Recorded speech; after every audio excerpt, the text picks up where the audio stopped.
இன்றைக்கி நான் ஆஃபீஸ் போகும்போதே முடிவு பண்ணிட்டேன் நம்ம இன்றைக்கி சீட் மீல் பண்ணணுன்ட்டு. பட் கெஃபெட்டேரியாவில் எனக்கு எதுவும் பிடிச்ச மாதிரி எதுவும் இல்லை.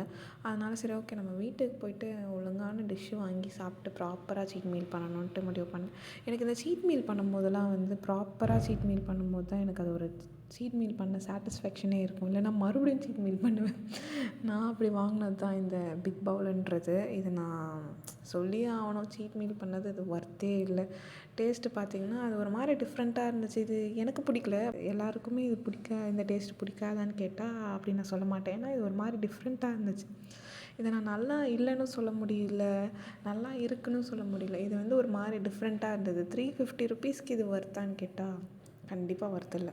சைடில் ஏதோ குழம்பு மாதிரி இருந்துச்சு. அது கூட நம்ம சேர்த்து சாப்பிடும்போது நல்லா இருந்துச்சு. ப்ளெயினாக சாப்பிட்டா நல்லா இல்லை. சிம்பிளாக சொல்லணும்னா இதுக்கு நார்மலாக நான் சிக்கன் ஃப்ரைட் ரைஸ் வாங்கி சாப்பிட்ருக்கலாம். உங்களுக்கு யாருக்காச்சும் உங்களோட காசை இந்த மாதிரி மொக்க டிஷ்ஷுக்கு செலவு பண்ணி ஃபீல் பண்ண அனுபவம் இருக்கா? இல்லை இந்த பிக் பவுல் உங்களுக்கு டேஸ்ட்டு பிடிச்சிருக்கு அப்படின்னு யாராச்சும் இருக்கீங்களா?